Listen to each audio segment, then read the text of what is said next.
All right, this is Chapter 7, Lesson 6, Cross Sections. So this is actually a 3-page note lesson, just so you know and are aware. Okay, so we have a lot of vocabulary words to cover in this section particularly.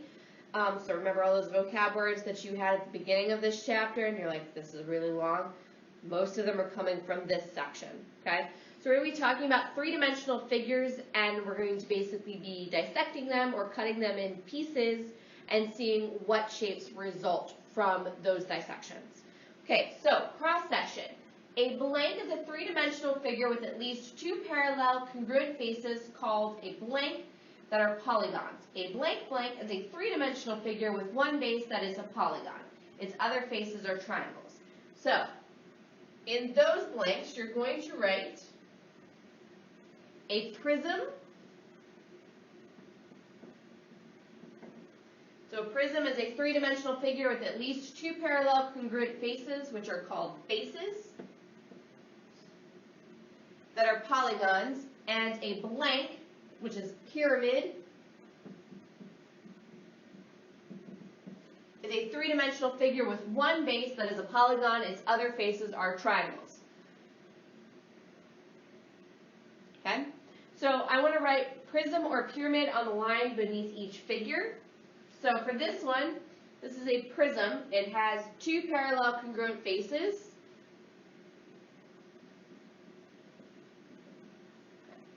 This one is technically a pyramid. It's called a rectangular pyramid because the base is a rectangle. So this is a pyramid. And all the other faces are triangles. This is a triangular pyramid. Okay? Because all the other bases are triangles.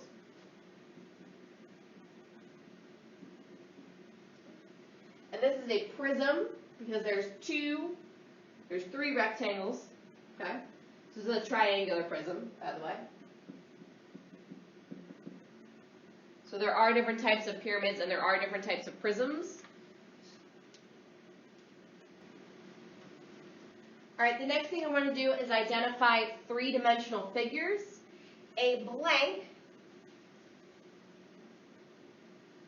is a flat surface that goes on forever in all directions. The figure below shows rectangle ABCD. Line segments AB and DC are blank because they lie in the same plane. They are also blank because they will never intersect, no matter how far they are extended.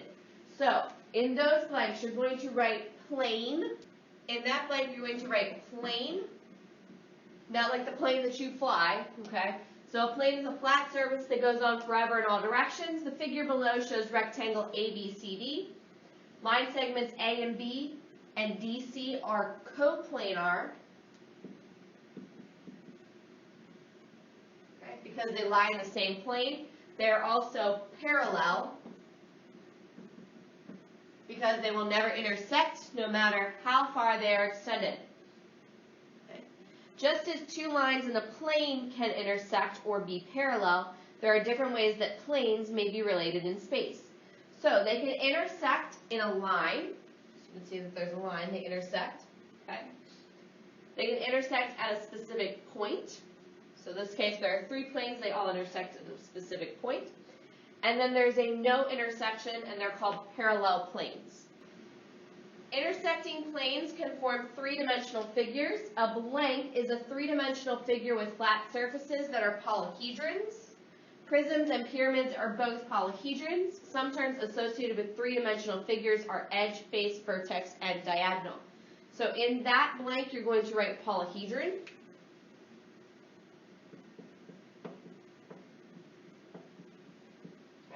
So a polyhedron is a three-dimensional figure with flat surfaces that are polygons. All right. So it was last mentioned in the above, that some of the terms that are associated with three-dimensional figures are edge, face, vertex, and diagonal. So looking at these, an edge is where two planes intersect in a line. So, for example, GH is an edge because this plane right here and this plane here intersect in that line. So that's an edge. Okay, vertex is where three or more planes intersect at a point. Okay. So for example, a vertex right here, this plane, and then this plane right here all intersect at a point E. Okay. A face is a flat surface. So for example, this right here is a face. And then diagonal is a line segment whose endpoints are vertices that are neither adjacent nor on the same face. So for example, I could have a diagonal go from E to C, or G to A, or B to H. I could also have a diagonal go from D to F as well. Okay? So they can't be on the same face and they can't be on the same surface. They can't be adjacent to each other. Okay? I know it's a lot of things that you have to worry about diagonal. So you want to think about diagonals going from like one corner to another corner. Okay? And they always form a line, straight line. Okay. So notice in the figure above, line segment GC, and that's what they used to denote a line segment, that bar across. So line segment GC and DA do not intersect. These segments are not parallel because they do not lie in the same plane. Lines that do not intersect and are not coplanar are called skew lines. Okay. So in that blank, you're going to write skew lines.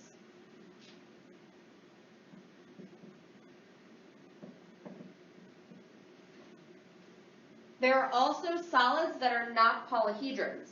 A blank is a three-dimensional figure with two parallel congruent circular bases connected by a curved surface. In that blank, you're going to write cylinder.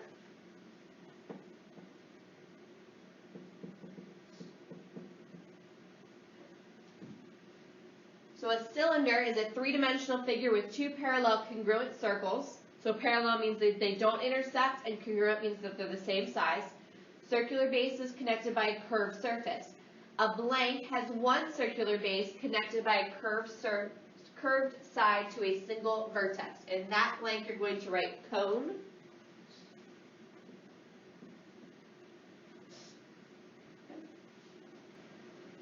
All right, so you can see an example of a cylinder, two congruent bases, okay, two congruent parallel bases with a cylindrical or curved surface, and then a cone with one circular base and one vertex. All right, so the next thing I want to do is identify cross sections. The intersection of a solid and a plane is called a blank of the solid. In those two blanks, you're going to write cross section.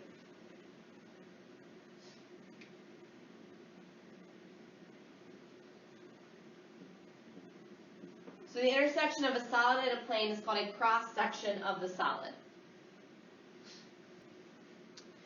All right, the last section of the cross sections is talking about cross sections. So I have a couple of examples. I want to identify the figure, name the bases, the faces, the edges, and vertices, then identify a pair of skew lines. Okay? So the figure has one base that is a pentagon.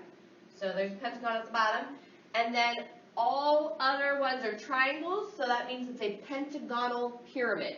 Okay, a pentagonal pyramid, a pentagon base, and a pyramid. So remember, pentagon's 5 sides. Okay, so my base is RSTUV, that's the base. My faces are RSTUV, which is the actual base itself. It's also a face, it's a flat surface. I have QVR, QRS, QST, QTU, and QUV. Okay, so basically they started at the top, they went down one line and then over, back to the top, down, over, and then continued around the circle to get surface, to get all the faces. The edges. All right, so remember, edges are just a line. Okay, I have QR, QS, QT, QU, QV. That takes care from the vertex. Okay, then I have around the bottom, VR, RS, ST, TU, UV. Okay, so that's all the edges. The vertices are just the points, so Q, R, S, T, U, and V. And then skew lines, okay, could be QV and TS, that's a pair of skew lines.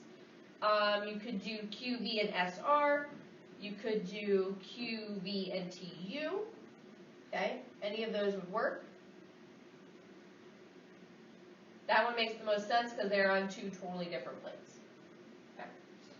All right, the other example that I have is describe the shape resulting from a vertical, angled, and horizontal cross-section of a square pyramid.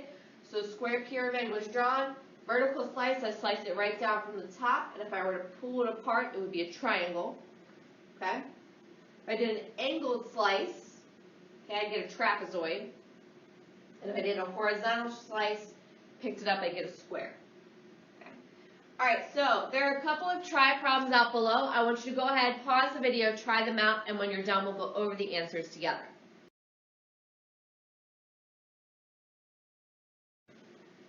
All right, now that you've had a chance to try out the try problems, let's go over the answers together. So the first one says, identify the figure, name the bases, faces, edges, and vertices, then identify a pair of skew lines. So we can see that they're all triangular shapes to make up this polyhedron. Okay, so that means it's a triangular pyramid.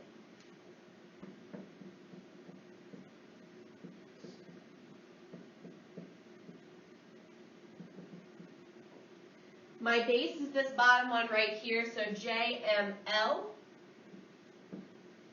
Okay. My faces, JML. Okay. JMK. Okay. MKL.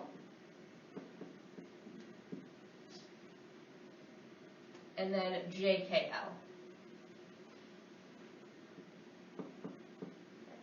You don't have to have these exact ones. They could be in different orders, but as long as you have those four combinations of letters. Okay, my edges. So let's see, I have KL, KM, KJ. KL, KM, KJ, JM, ML, and JL. So ML, JM, ML, JL. Okay. My vertices are J, K, L, and M. And then a pair of skew lines could be JM and KL.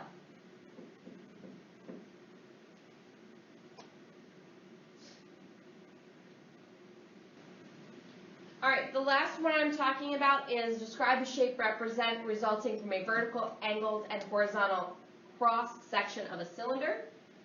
So I have vertical,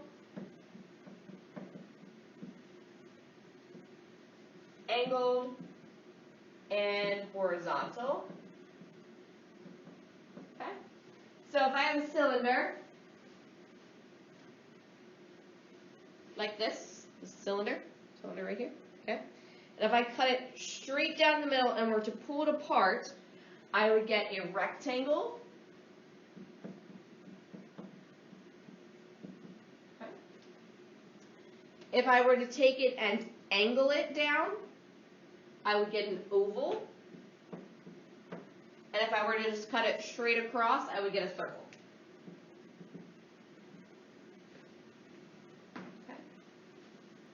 Okay, so I get a rectangle, oval, and a circle.